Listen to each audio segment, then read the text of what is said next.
Hey guys, welcome back! The Amiga has a ton of hidden gems, most of those released when Commodore was already in trouble and fighting to stay in the game. This week I bring you 10 titles that, in my opinion, are quite underrated and should be given a second chance. Let's take a look. Banshee. Let's begin with Banshee, exclusive to AGA Amigas like the A1200 and the CD32. This is one of the best vertical scrolling shoot-'em-ups ever made. It obviously drank inspiration from all those arcade hits back from the 80s and early 90s, but it can also bring Swift to my mind. Have you played that one? Loved it on the good old ZX Spectrum. Besides being graphically gorgeous, with weather effects and detailed animated backgrounds, and being a shoot-'em-up, we're already guessing what's coming. So expect endless enemy attack waves and tough bosses. Like many games from that era, Banshee is a difficult game, but two players can fight together to level things up. And being an Amiga exclusive, it should be known and played by every fan of the genre.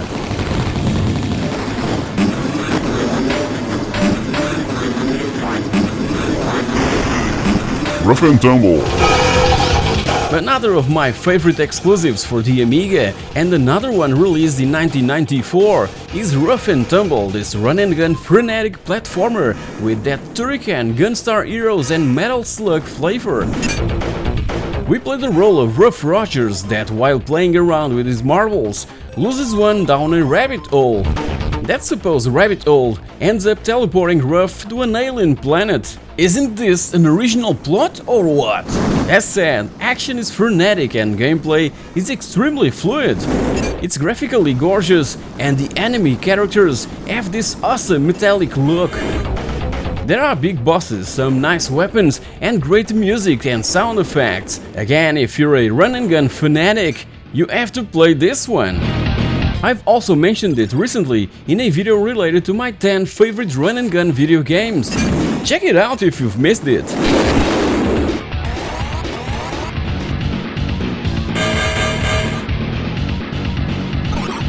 Fire Force.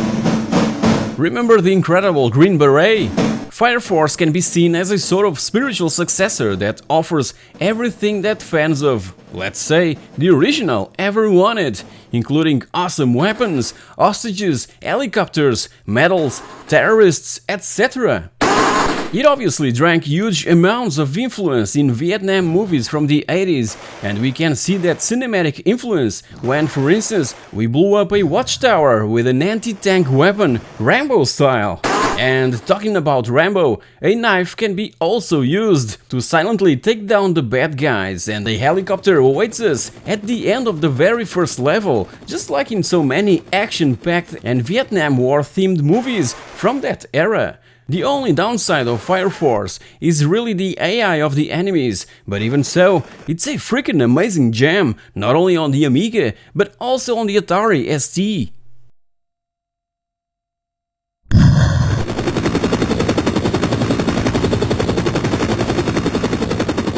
Fly Harder.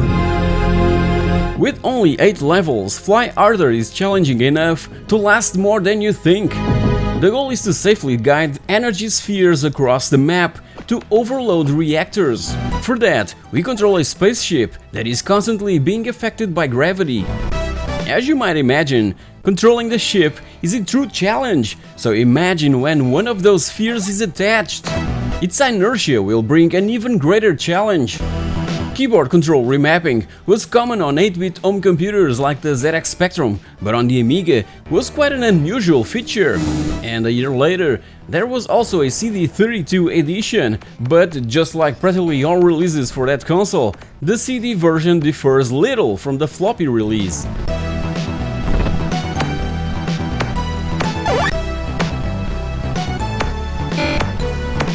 Odyssey.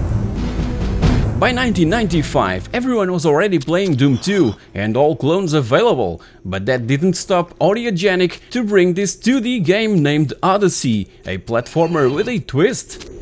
There are puzzles to solve, puzzles that generally involves doors and switches, but some areas are inaccessible to the human character. Remember when I said that this was a platformer with a twist? As the game progresses, crystals allows us to transform into other creatures like birds, spiders and grasshoppers that will open up other new areas. So Odyssey is simply about visiting the 6 islands featured in-game and composed by exterior and interior sections and getting from one place to another, solving puzzles as we go. Amiga format issue 75 even offered an exclusive extra training island on one of its cover discs.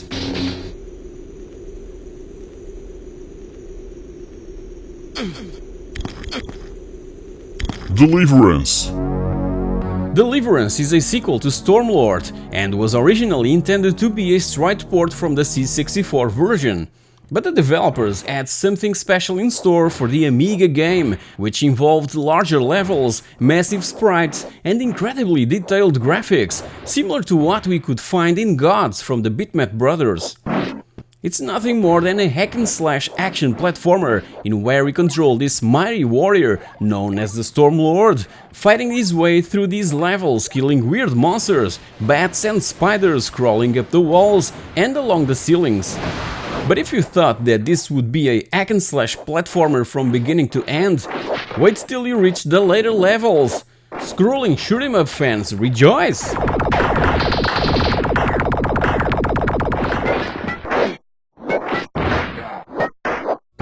Virocop.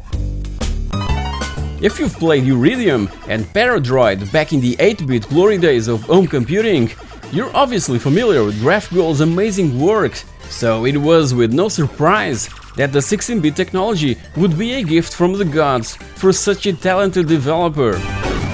Their Amiga catalog would include games like Fire and Ice and Rainbow Islands, but there was this one gem that would pass under the radar for many players, mainly because it arrived a bit late by 1995, by a time when few were still playing around with the system. Virocop was supposed to be a sort of shoot-em-up with tanks, but rapidly evolved to a virtual world in where we take control of Dave, our digital armored virus exterminator that floats around these maze-like levels, destroying viruses. And as a side note, this Dave unit was based on GraphGold's own KLP2 that appeared in their Spectrum game Quasitron. Remember that one?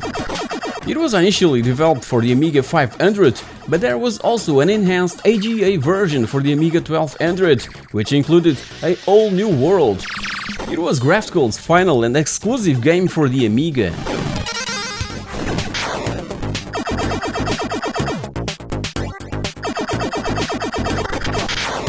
Quak.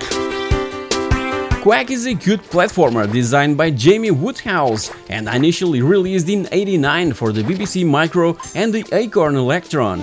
4 years later, by 1993, was given a special treatment and was updated and enhanced for the good old Commodore Amiga, being also available later that year for the CD32. It features ducks who throw eggs at their opponents. It's a pretty common concept by that time, and it manages to get everything just right, something that many couldn't simply achieve. Each level is composed of one single screen in size, but the compact graphics manage to pack in a lot of detail. The goal is to collect keys, avoiding enemies and escape through the exit. A second player can join in and toss his own eggs. It was sold as a mid-range title, but it was way superior to many full-priced games that would cost twice as much. A couple of decades later, was ported to the Game Boy Advance, and there are also Mac, Windows and iOS versions available.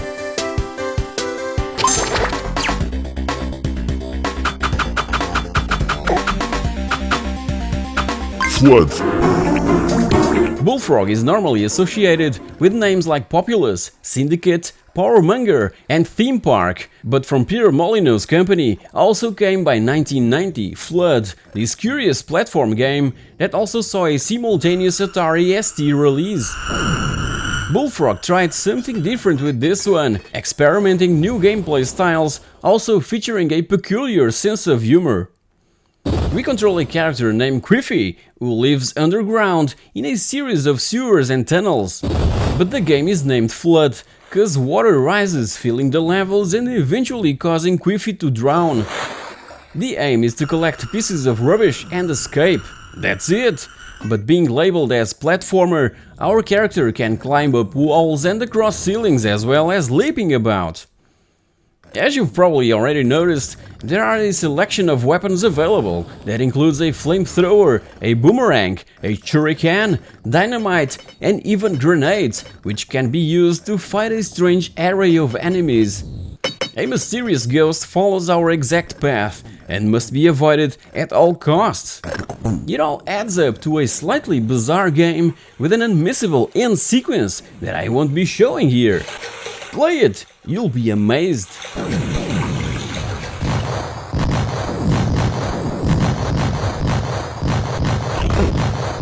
Stardust. And to conclude, a game that I played firstly on DOS. Stardust came from a Finnish developer, Bloodhouse, and despite high review scores for the Amiga version, it wasn't a big success. I've discovered the Amiga version back in 1994. It was an announced AGA sequel to the original, named Super Stardust, that was also ported to the PC under the title Super Stardust 96, and over 10 years later, the PlayStation 3 and the PSP also got their own enhanced remake, Super Stardust HD, later also spawning another sequel, Super Stardust Delta, exclusively for the Vita. With all these ports and sequels, the original must be fairly good, right? It's nothing more than a clone of Asteroids, with power-ups, shields, bosses, an amazing techno module soundtrack, and ray-traced graphics. There are even thrust-style levels, where the ship must navigate caverns. The most impressive and memorable section is seen in the tunnel sequences. The ship flies into the screen, avoiding incoming obstacles in this spectacular frenetic action.